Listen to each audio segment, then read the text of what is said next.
이순신 심경입니다, 제가. 이순신 장군 심경입니다, 제가. 자, 충무공 이순신 심경. 누가 이순신 심경이라고 얘기한 겁니까, 황수연 기자? 네, 뭐 결론부터 말씀드리면 황운하 청장인데요. 황운하 청장? 저희가 좀 천천히 좀 짚어볼게요. 앞서 저희가 짚어봤듯이 지금 울산시장 선거 개입 논란 관련해서 동부지검에서 굉장히 수사의 속도를 내고 있는 모양새잖아요. 그러면 이제 당시 수사 책임자였던 황운하 청장도 곧 소환이 되겠죠. 예. 이제 황 청장 곧 있을 검찰 수사에 대한 본인의 심경을 이제 SNS에 남겼다. 저희가 이렇게 해석해볼 수 있겠는데요. 예. 일단 이렇게 시작을 합니다. 현재 검찰 조사를 받고 있는 울산 쪽 경찰관들의 억울함이 모함받은 충무공 이순신의 심경과 같을 것이다. 뭐 이렇게 이야기를 시작하면서 예. 이순신 장군이 좌우명으로 선택했던 필사즉생, 필생즉사. 즉 죽기로 싸우면 반드시 살고 살려고 하면 죽는다라는 문구가 떠오른다고 덧붙였습니다. 예. 그러면서 부패와 비리 수사에 매진했던 사람들이 죄인 취급받는 건 비정상이라고 항변했는데요. 아울러서 이제 앞으로 있을 검찰 조사에 당당하게 임하겠다라는 의직도 피력했습니다. 자, 이순신 장군의 좌우명 필사즉생, 필생즉사. 어떻습니까, 정 의원님? 어제 페이스북에 올렸다네요. 아니, 이거는 그 제3자가 보더라도 예. 황운하 그 대전경찰청장은 반드시 소환받아서 조사받을 수밖에 없는 상황이에요. 예.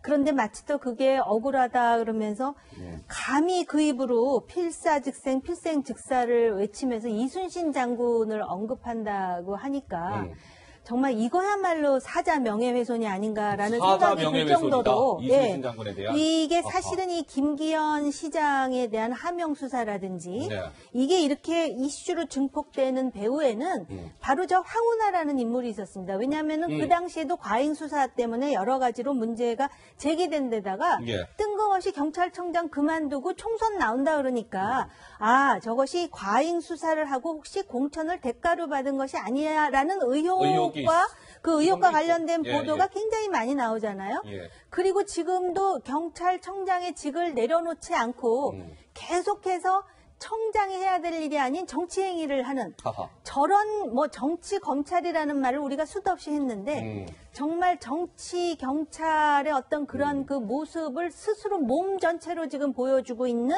그 인물이 어떻게 성웅 이순신을 거명하면서 자기가 지금 억울하게 그 모함을 받는다는 말을 할 수 있는지 정말 이 한국 정치가 거의 이거는 진짜 미쳐 돌아가는 것 같다는 생각이 들고 있습니다. 예.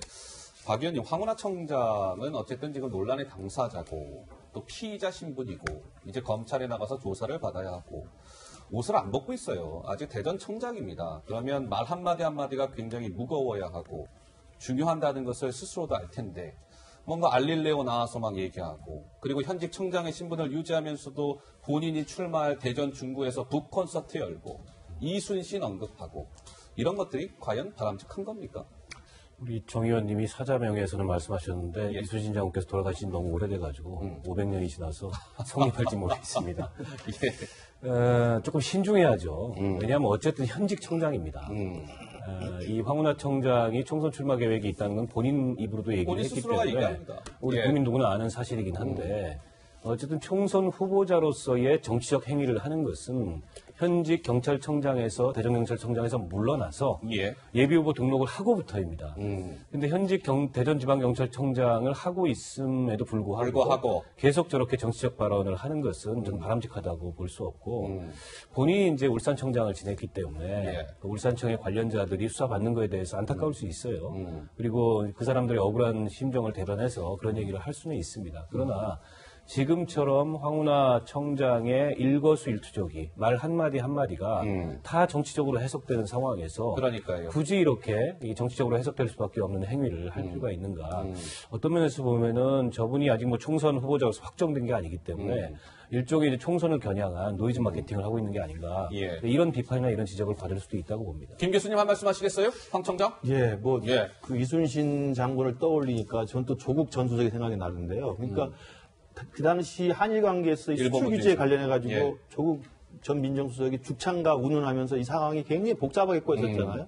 근데 지금 조국 수석 지금 현 모습이 어떻게 돼 있습니까? 정말 결기 있게 이순신을 앞세워서 아니면 이 죽창가 들고 일본과 결기 있게 싸우겠다는 그 의지를 보여주면서 지금 조국의 현 모습은 피의자이고 소환이 돼 있고 그 재판을 받아야 되고 구속이 될지도 모르는 상황에 와 있는 거 아닙니까? 예.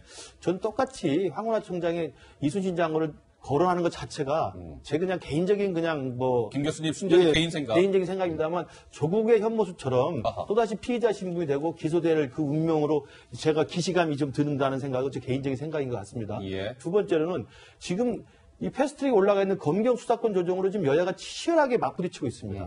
검찰의 과대한 권력을 빼서 지금 경찰이 주자는 거거든요. 그것 때문에 논란이 많아요. 그 검경 수사권 조정이라고 하는 그 공론화된 주제에 대해서 국민들이 관심이 많은데 저렇게 정치적 색깔과 정치적 행위를 계속 일삼는 현직 경찰청장 하하. 도움이 되겠습니까? 아, 경찰한테 권력을 주면 더 안 그만 되겠구나. 되겠구나. 오히려 이런. 검찰의 차례 나은 거 아니야? 검찰은 지금 막 사실을 지금 들춰내면서 비리를 지금 들춰내고 권력형 비리를 막 파헤치고 있잖아요. 경찰은 나서가지고 자기가 정말 많은 의혹의 당사자이고 몸통인데 이순신을 떠올리고 이야기를 하고 있으니 저는 검경 수사권 조정은 굉장히 좋지 않고요. 그다음에 이순신 장관이 사직생을 이야기했다고 그러는데 사직생이면 지금 제가 볼 때 저렇게 이순신 장관을 거론하는 것 자체는 사직생이 아니라 생직사예요. 생적사. 하려고 지금 계속 그러는 거 아닙니까? 발버둥 치는 거다. 정말 사직생 하려면 조용히 계십시오. 조용히 계시면 그래도 할 길이 생깁니다. 알겠습니다. 시청자 여러분, 이 얘기 좀 해보겠습니다. 황운하 청장 얘기가 아니에요. 이제 화제를 조금 이제 다른 걸 해볼 텐데. 그러니까 울산시장, 송초로 울산시장의 그 당시 후보의, 송초로 후보의 선대위원장이 있었을 거 아니에요? 캠프에 선대위원장이 다 존재하잖아요. 송초로 캠프의 선대위원장과 관련된 이야기입니다. 조금 시청자 여러분 집중해서 들어봐 주십시오. 황수연 기자의 설명이 이어지겠습니다. 네, 좀 복잡하실 수 있는데 제가 간단하게 좀 정리를 해드리겠습니다. 쉽게 한번 설명해 보죠. 네, 말씀처럼 그 송철호 시장의 선대위원장이 있었을 거 아니에요. 그 신모 변호사의 행보가 지금 논란이 되고 있습니다. 왜요? 우선 아파트 사업권을 대가로 김기현 전 시장과 그의 동생에게 30억 원의 용역계약서를 맺었다고 주장하면서 이제 김 전 시장 형제를 고발해온 건설업자 김모 씨 기억하실 겁니다. 이 김 씨는 김 전 시장 형제뿐만 아니라 울산시를 상대로 소송을 또 진행하기도 했었는데요. 이제 문제는 신 변호사가 뭐 선대위원장은 맡을 수 있는데 이 송 시장 당선 이후에 이 건설업자 김모 씨에 대한 소송을 맡게 됩니다. 즉 변호사를 역할을 하게 되는 건데요. 정리를 좀 해보자면 송 시장 선거의 핵심 인물이었던 이 송 시장의 핵심 인물이 송 시장의 경쟁자였던 김기현 전 시장에 대한 고발을 이어온 인물과 연결이 된다는 점입니다. 뭐 실제로 박범계 더불어민주당 의원도 신 변호사로부터 뭐 이 김기현 전 시장에 대한 비위 의혹이 담긴 문건을 받았다 이러면서 국회에서 공개를 하기도 했는데요. 당시 영상 보고 오시겠습니다. 저에게 이렇게 울산시장과 울산시장의 측근, 형제에 관련된 비리 의혹들이 이렇게 문서로서 제보가 됐어요. 성과를 내지 못한다면 말 그대로 경찰은 수사 구조 개혁을 요구할 자격도 없습니다. 울산청 단위의 수사 역량으로 일선 부서 실무 라인에서 이 수사를 책임을 지는 겁니다. 지방선거든 뭐든 그런 관계없이 있는 결대로 수사를 종결을 하세요. 법과 원칙에 따라서 공정하게 오해 없도록 수사하겠습니다. 저 당시에 박범계 의원이 뭐 김기현 제보다라고 해서 문건을 흔들었는데 박범계 의원이 나중에 얘기하죠. 지금 저 거론됐던 저 신모 씨라고 송철호 캠프에서 저 선대위원장한테 신모 변호사한테 내가 저 문건을 받은 겁니다라고 얘기했어요. 저 문건은 이렇게 저 신모 변호사한테 받았다는 거죠. 자, 정 의원님 이게 지금 왜 문제가 되는 겁니까? 그러니까 네. 선거를 하면서 경쟁자의 선대위원장으로부터 그 비리 제보와 관련한 문서를 바로 그 후보의 소속당의 의원이 받아가지고 흔들어댄 거 아닙니까? 그렇죠. 그럴 뿐만 아니라 또 그 현 시장, 야당 출신 시장이 문제가 있다고 그 고발한 사람, 민간인, 이 민간인에 대해서 변호를 맡은 사람이 바로 지금 그 시장의 선대위원장이라는 거예요. 김기현을 꾸준히 고발해온 사람의 그 변호를 맡은 사람이 알고 봤더니 또 하필이면 송초로 캠프의 핵심이었던 선대본부장이었다. 그래서 그 박지원 의원이 그런 말을 했다 그러더라고요. 예. 북한은 우리 민족끼리, 음. 민주당은 우리 식구끼리. 식구끼리 지금 다 짜고 쳤어요, 뭔가를. 아. 그냥 우린 다 알아요. 그런데 저게 지금 어디까지 깊이 있게 연루되었느냐를 보는 거죠. 지금 송병기 부시장 매우 깊이 연루되었습니다. 단순히 무슨 카톡도 아니고 전화로 얘기해 준 것도 아니고 A4 용지 4장짜리 썼어요. 그렇습니다. 그리고 선대위원장이라는 사람은 우선 그것이 사실이 아니었음에도 불구하고 지금 아닌 것으로 판명났는데 건설업자 변호했지 않습니까? 그리고 청와대에서 지금 우리가 알고 있는 사람만 해도 2명의 행정관이 뭐 그 하명 수사든 아니면 공약이든 지금 연루되어 있어요.